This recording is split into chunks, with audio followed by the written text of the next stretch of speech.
Ladies and gentlemen, hello. I have the honor today to interview Martina Anderson, one of the legendary MEPs of Ireland, I have to say.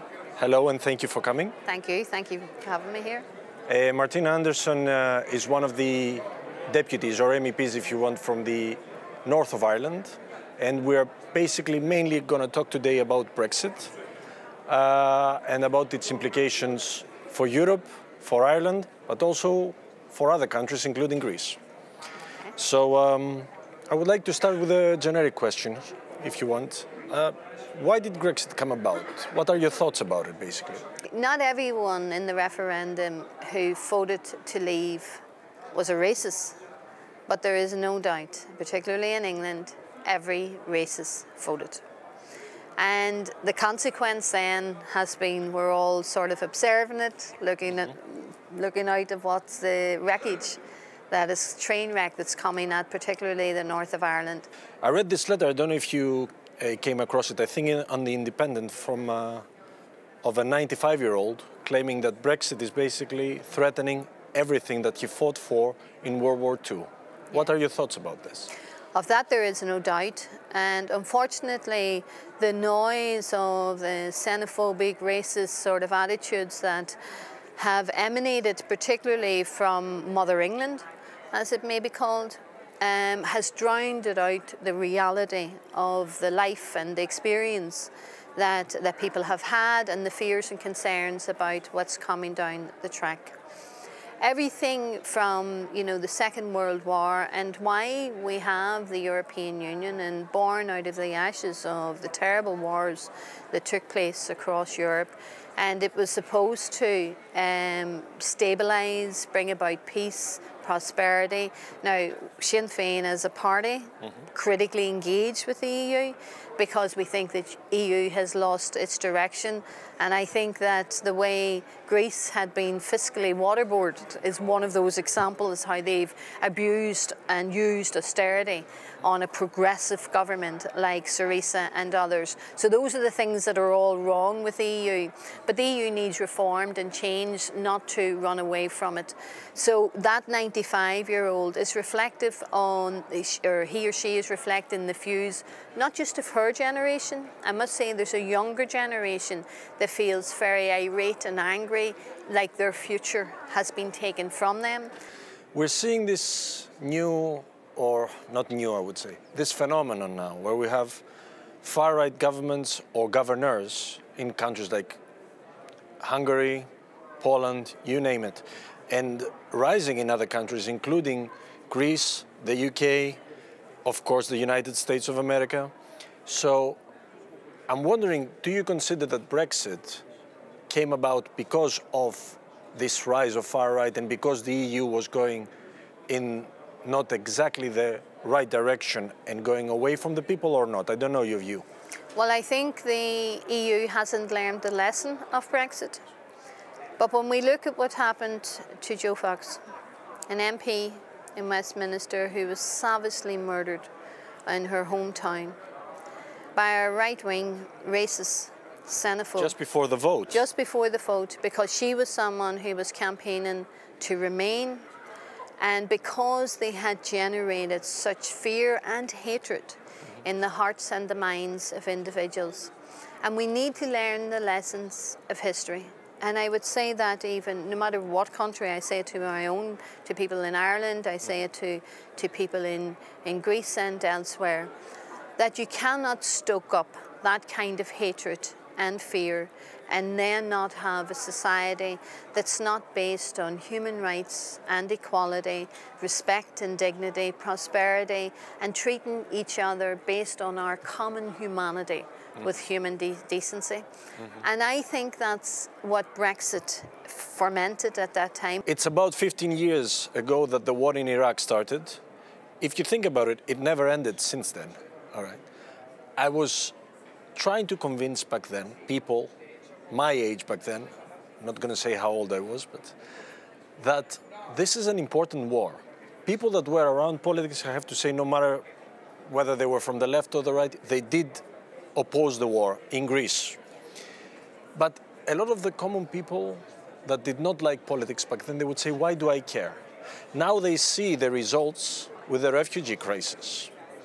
And I'm wondering now, with another big issue that a lot of countries individual member states, of course Ireland is an exception, do not care as much about Brexit. And I'm trying to say, this is the only thing we're discussing about in Brussels. This is important. So I would like if you could tell me, why is it important for a average Greek that is having issues, economic issues, to care about Brexit? People think it's happening way out there. It's happening in Syria. It's happening in far removed places. It's happening in the Middle East. Those refugees that are perishing in the Mediterranean. You know, Pope Francis has called it a floating cemetery. And I must say, what you are doing as a country is absolutely remarkable, what you have had to cope with. But there but for the grace of God go any of us. Mothers, fathers, you talked before you come on the show about your daughter not being well and how sick she is with a fever this morning.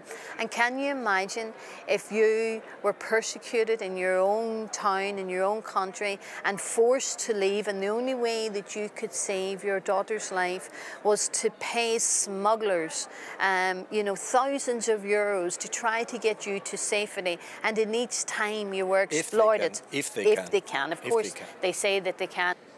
I have had this saying all of my adult life, long live international solidarity. And the people in Ireland cared deeply about what happened to you, what happened to the Greek people. I went to Greece. I stood shoulder to shoulder with the people in Greece during your referendum, during your elections, to stand side by side and vote for what was, not that I couldn't vote, but to support those who were voting for what was right for you. And you needed the international community to be helping you throughout that time.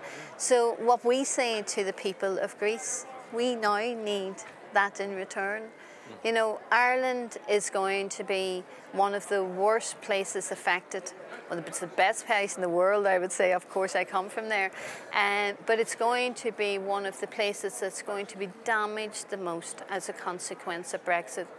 We've come through a terrible war in Ireland.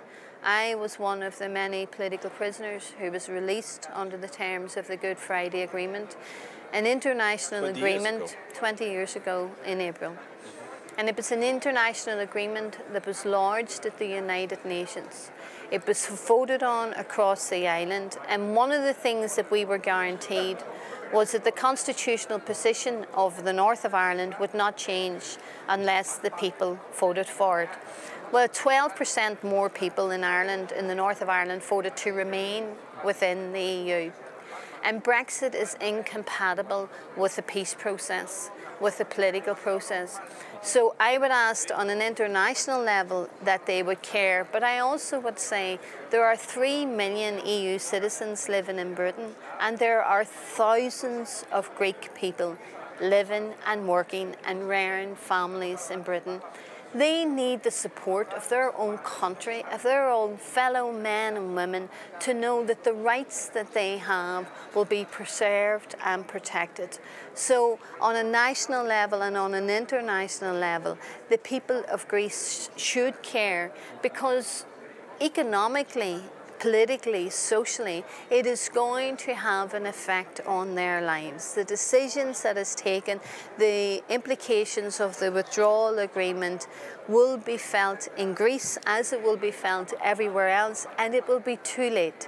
Too late if the people of Greece sleepwalk into this. And it's remarkable that people like you are at least trying to wake people up, but wake them up we must, and that's the responsibility of those of us in the left. That's some of the work that we have to do, and that's why in GUI NGL, I think, and in SYRIZA and the delegation that we have, and all working together with the delegations, working as one, that's the kind of common ground that we need to be working on.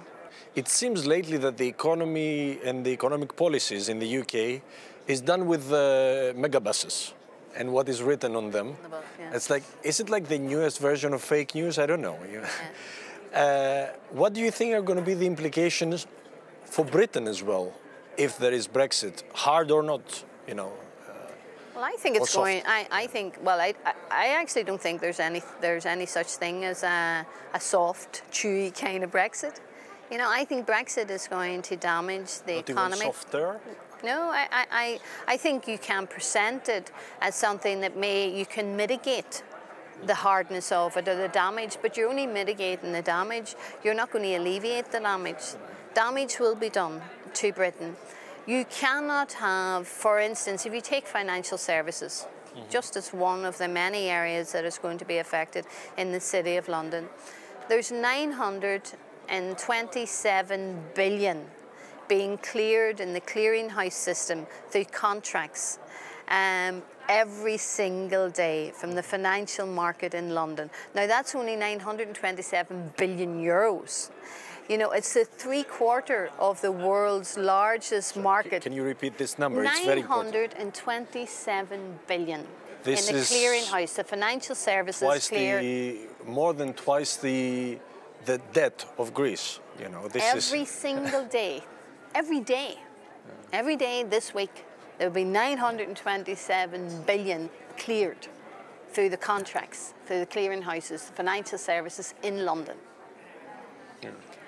There are 27 of the financial services have already located to Ireland. Some of them have located to Paris. Others have located to Frankfurt in Germany. These cast iron guarantees that the Irish government told us they had secured, these commitments that they have given, suddenly they're saying, you know, can we sort of water them down a bit? And the draft treaty that's going to allow to move into phase 2.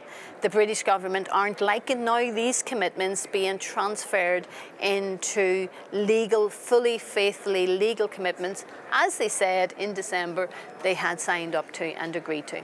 There are issues that maybe the customs union or some kind of union of goods, as I understand, we might agree and we might at some point come to an agreement with the UK. But as I understand, there are big problems with security as well, with defense, with a lot of other issues that would never be there if there wasn't the Brexit, right? Absolutely. And, you know, there are many, many issues. This is like peeling an onion. And every time you peel it, you get another layer and another layer. And people need are crying as they're looking at the implications of it. It's just, it is like peeling an onion. But what the British government had as a red line, which was the European Court of Justice, they're saying there's no way, there's no foreign judge that's going to tell us in England what to do. We want our sovereignty back. Well, the people of Ireland have been demanding their sovereignty since England took it from us, but that's another story. I want to go to Ireland, though. This is important. So, do you think that it is possible to keep the Irish border open if the UK insists on leaving the customs union? Probably, as we said, there will be some kind of union of goods, but if they do, what's happening with that? It's not only possible, it's legally permissible and it is necessary. Our group in the left commissioned legal advice from Doughty Street Chambers on a case that we had presented to the EU as a solution. And that was for designated special status for the North to remain within the EU.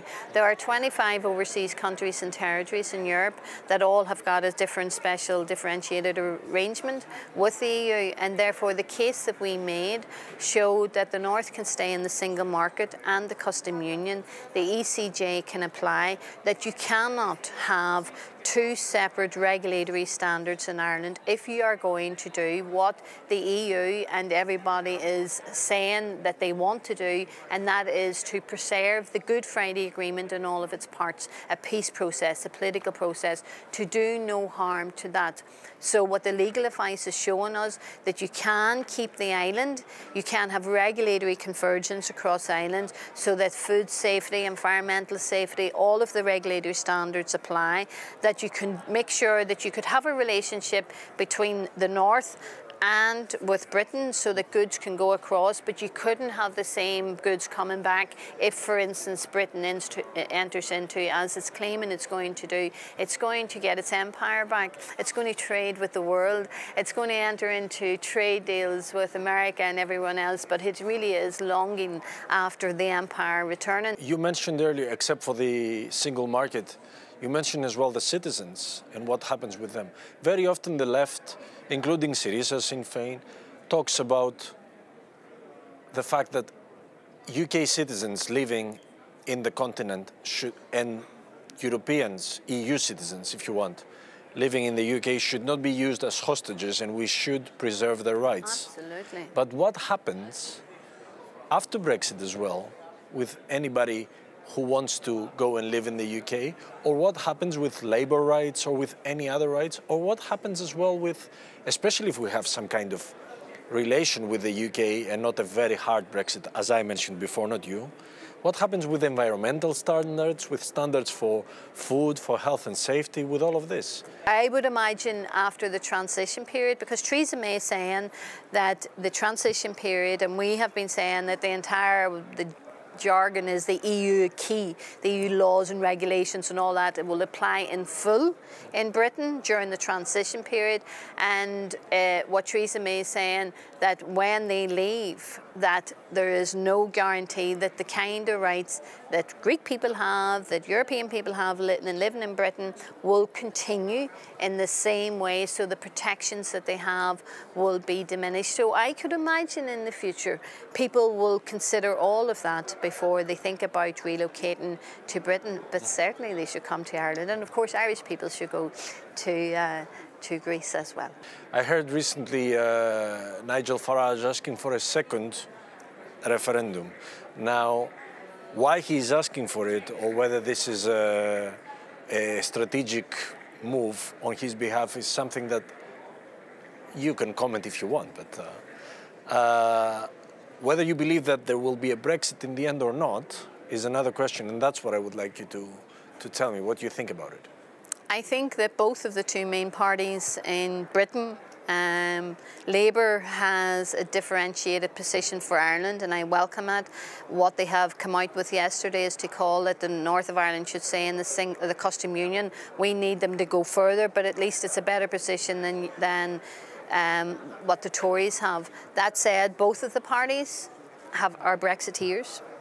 They want different kinds of Brexit, and I don't think the Farage, even what he said, he rolled back from it actually within nearly 48 hours, just like the bus, when he told people that all these billions would go out of Europe and into the NHS, and the next day after the referendum he said, we didn't really mean that, that was just a statement of an example of what I didn't write it, nothing to do with it. As if anybody said that he went and painted on the bus. But, but he was advocating that. So I don't know if they would be in mood, but what I do know is that Europe has sent a signal to Britain. I remember sitting in the chamber with Papadimoulis, myself and others, and it was during a debate on Brexit, and President Tusk said that, for instance, he said that if Britain did change its mind, that the EU would work with them and bring about arrangements, even though people say it's not possible, Article 50 is triggered, they're leaving the EU, and all of that is technically right,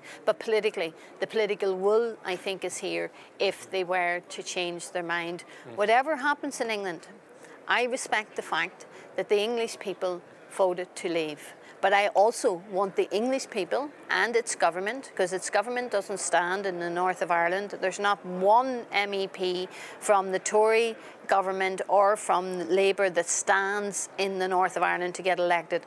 And I want them to acknowledge that the vast majority of people in the north of Ireland voted to remain. I want them to do more than speak positively about the Good Friday Agreement, claiming that they will protect it. I want them to demonstrate they will protect it. And I want the people of Ireland to be afforded the opportunity of designated special status. And if not that, the Council in April sent a signal to Ireland to say that in the event of reunification, which is an opportunity that is provided for within the Good Friday Agreement, that the north of Ireland would automatically join the EU. For Sinn Féin, Irish unity is the solution to the Brexit problem, not just for the people of Ireland, but for the people of Europe as well. Martina Anderson, thank you so much for your time and for explaining Brexit for Greeks or Brexit for dummies, if you want, Thank you. so that we know where we are at the moment. I repeat, this was an honor for me. I hope that we can do it again at some point. Yeah, love to. Maybe when we have some more developments on this in the future. Thank you very much. Thank your delegation in general and their work for Brexit. Now I'm talking as a European, because most of my information about what's happening closely to the issue comes from you guys, so thank you very much. Ladies and gentlemen, I hope you enjoyed this interview as much as I did. My name is Vasileios Katsardis, and from all of us here in Brussels, have a great day.